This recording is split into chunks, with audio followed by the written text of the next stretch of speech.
اور باقی یہ ایک میں نے کمنٹس پڑھا ہے، بہت میں پریشان ہوا کہ اتنی ذہنیت کے لوگ بھی رہتے ہیں کہ کیا کہنے لگے کہ خود اپنے آپ کو سنبھال نہیں سکتے، اپنے گھر کو سنبھال نہیں سکتے، لوگوں کو تبلیغ کرتے ہیں۔ ارے بھائی، اس میں تبلیغ کا کیا جرم ہے؟ السلام علیکم ورحمۃ اللہ وبرکاتہ۔ جیسا کہ آپ کو معلوم ہے، کل شام سے ایک بہت ہی افسوسناک خبر چل رہی ہے عاصم جمیل کے بارے میں، مولانا طارق جمیل صاحب کے جو بیٹے تھے۔ تو اس کے بارے میں بہت باتیں سامنے آ رہی ہیں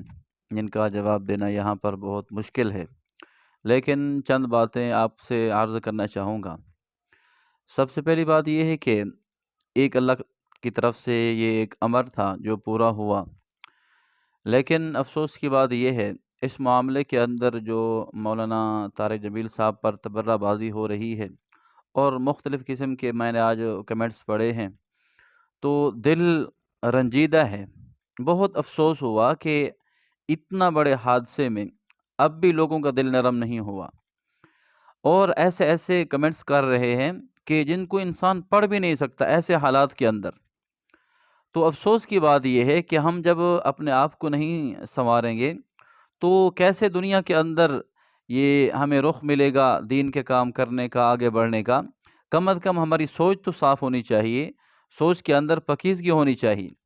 اب سب سے پہلی بات تو میں یہ عرض کروں، اب عاصم جمیل نے جو بھی کیا اللہ تعالیٰ جانتے ہیں، اب ان کے ہاتھ سے گولی لگی، انشاءاللہ اس پر بھی بات کرتا ہوں۔ لیکن یہ ہے کہ اس کے اندر مولانا کا کیا کردار ہے؟ مولانا طارق جمیل صاحب وہ تو کسی سفر پر تھے، سنا ہے کہ فیصل آباد میں تھے، اب وہ وہاں پر موجود ہی نہیں ہیں، تو ان کا اس کے اندر کیا کردار؟ باقی یہ باتیں ہو رہی ہیں کہ اتنا بڑا گھرانہ، دیندار گھرانہ، ان کے اندر یعنی کہ یہ خودکشی کی باتیں کہ ان کی اولاد بھی اپنے قبضے کے اندر نہیں ہے۔ اور باقی یہ ایک میں نے کمنٹس پڑھا ہے، بہت میں پریشان ہوا کہ اتنی ذہنیت کے لوگ بھی رہتے ہیں کہ کیا کہنے لگے کہ خود اپنے آپ کو سنبھال نہیں سکتے، اپنے گھر کو سنبھال نہیں سکتے، لوگوں کو تبلیغ کرتے ہیں۔ ارے بھائی، اس میں تبلیغ کا کیا جرم ہے؟ انہوں نے ساری زندگی لوگوں کو سیدھے راستے پر لگانے کے اندر کھپا دی ہے، ختم کر دی ہے۔ اب جو لوگ اعتراض کر رہے ہیں، میں تو کہتا ہوں کہ جو انہوں نے اللہ سے مانگا ہے لوگوں کے لیے، انسانیت کے لیے، تو اعتراض کرنے والوں نے کبھی اتنا پانی بھی نہیں پیا ہوگا جتنا انہوں نے آنسو بہائے ہیں۔ تو یہ بہت بڑا ایک ثانی ہے ان کے لیے۔ ہم دعا کرتے ہیں کہ اللہ جل شانہ ان کے اس غم کو ہلکا کریں، اور جو بھائی عاصم جمیل ان کی ڈیتھ ہوئی ہے، وفات ہوئی ہے۔ باقی یہ کہنا کہ خودکشی، اس کے بارے میں مفتیان کرام رائے دیں گے، لیکن سب سے پہلے یہ بات یہ ہے کہ ان کے بارے میں نے یوسف جمیل صاحب کا وہ کلپ سنا ہے جس کے اندر وہ کہہ رہے تھے کہ ڈاکٹر نے خود کہا تھا کہ یہ نفسیاتی مریض ہے، اس کے ساتھ رہنا، قریب رہنا، کہیں اس سے دور نہ ہونا، کہ ایسا نہ ہو کہ یہ اپنے آپ کو یا کسی کو کوئی نقصان پہنچا دے۔ باقی یہ بھی کمنٹس میں نے پڑھے ہیں کہ بھی ہر بندہ جو بھی خودکشی کرتا ہے وہ پریشانی کے اندر ہی، ٹینشن کے اندر ہی کرتا ہے، لیکن اس کے اندر فرق ہے۔ فرق یہ ہے، ایک وہ نفسیاتی مریض ہے جس کو ڈاکٹرز کہتے ہیں کہ یہ نفسیاتی مریض ہے، یہ دماغ کا اس کو مسئلہ ہے، ڈپریشن کا مسئلہ ہے، وہ ایک حقیقی طور پر مریض ہے جس کو ڈاکٹر جانتے ہیں۔ اب دوسرا جو مریض ہے وہ اپنے آپ کو مریض بناتا ہے، ٹینشن لیتا ہے کسی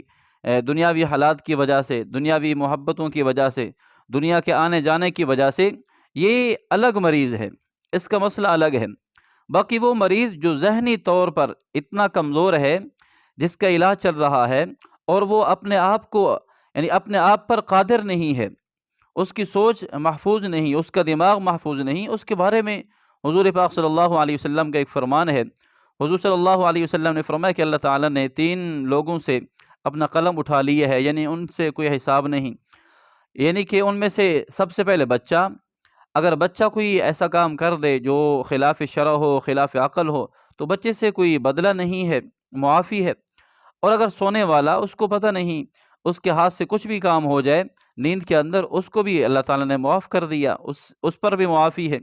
اور تیسرا وہ مریض جو ذہنی طور پر اتنا مریض ہے جس کو کچھ معلوم نہیں، وہ کسی وقت بھی کوئی کام یعنی کہ سر انجام دے سکتا ہے، اس سے بھی اللہ تعالیٰ نے قلم اٹھا لیا ہے۔ باقی یہ کتنا مریض تھے، خود میں نے وہ ڈاکٹر صاحب جو ہیں ان کا وہ رپورٹ پڑھی ہے، وہ کہتے ہیں نفسیاتی مریض ہیں، بیمار تھے۔ تو اس کے بارے میں سب سے پہلی بات یہ ہے کہ ہم اپنے آپ کو ایسے رخ پر ڈالیں جو اعتدالی راستہ ہو، درمیانہ راستہ ہو، کہ یہ نہ ہو کہ ہمیں ان کی باتوں کی وجہ سے کہیں آخرت کے اندر عذاب نہ ہو۔ باقی اگر کوئی بندہ ایسا ہے کہ جو بالکل یعنی کہ ٹینشن کا مریض ہے، بیمار ہے، نفسیاتی مریض ہے، تو اس کے بارے میں وہ حکم لگانا بہت مشکل ہے جو خودکشی کا لوگ لگا رہے ہیں میرے خیال میں۔ اب یہ میں تھوڑا سا آپ کے سامنے عرض کروں کہ اگر ایک بندہ ذہنی طور پر اتنا مریض ہے، اب حضور پاک صلی اللہ علیہ وسلم نے فرمایا جو طلاق ہے یہ جدہن جد ہزلہن جد، اگر اس کو کوئی بندہ جان بوجھ کر دے یعنی کہ سوچ سمجھ کر طلاق دے تو طلاق ہو جائے گی، اگر کوئی بندہ مذاق میں دے تب بھی طلاق ہو جائے گی۔ لیکن یہ مسئلہ ایک متفق فی ہے کہ اگر کوئی بندہ ایسا مریض ہے جس کو حالات کا کوئی علم نہیں، وہ کبھی بولتا ہے، اس کا دماغ صحیح ہوتا ہے تو بولتا ہے، کبھی دماغ خراب ہوتا ہے تو وہ آگے پیچھے باتیں کرتا ہے، اور اگر باتیں بھی کرتا ہے تو خراب باتیں کرتا ہے، اس کو ہوش نہیں رہتا، وہ بالکل پاگل ہے، مریض ہے۔ اگر وہ کبھی ایسے الفاظ نکال دے زبان سے طلاق کے، اپنی بیوی کو 100 دفعہ بھی طلاق دے تو وہ طلاق نہیں ہوگی۔ شریعت نے اس کو یعنی ایسی مجبوری کی وجہ سے اس کو مرفوع القلم ہے وہ، تو اس لیے ایسی باتیں کرنا یہ بہت ہی یہ مجھے بہت ناگوار گزری ہیں۔ تو اس لیے میں دعا کرتا ہوں اللہ جل شانہ مولانا کو صبر جمیل عطا فرمائیں، جو ان کے بیٹے کی ماں ہے اور ان کے بھائی ہیں، اللہ سب کو صبر جمیل عطا فرمائیں۔ تو اس جیسی باتیں کرنا یہ بہت ہی، اب دیکھیں یہ ایک ترتیب ہے، جب بھی کوئی ایسا کام ہوتا ہے تو اگر کسی عالم کے حساب سے کوئی بات ہو، ان سے کوئی ایسا کام ہو جائے ان کے اولاد کی طرف سے، چاہے وہ ظاہری طور پر معافی بھی ہو اس پر، تو دیندار جو لوگ ہیں وہ اگر ایسا کام کر لیں تو دین کے خلاف باتیں کرنے والے ہمیشہ وہ باتیں کرتے ہیں، کیچڑ اچھالتے ہیں، تو ایسی بات کرنا یہ اچھا نہیں ہے۔ تو اس لیے اپنی زبان کو ایسے استعمال کریں کہ ہم قیامت والے دن اللہ تعالیٰ کی گرفت سے بچ جائیں۔ اور باقی یہ ایک میں نے کمنٹس پڑھا ہے، بہت میں پریشان ہوا کہ اتنی ذہنیت کے لوگ بھی رہتے ہیں کہ کیا کہنے لگے کہ خود اپنے آپ کو سنبھال نہیں سکتے، اپنے گھر کو سنبھال نہیں سکتے، لوگوں کو تبلیغ کرتے ہیں۔ ارے بھائی اس میں تبلیغ کا کیا جرم ہے؟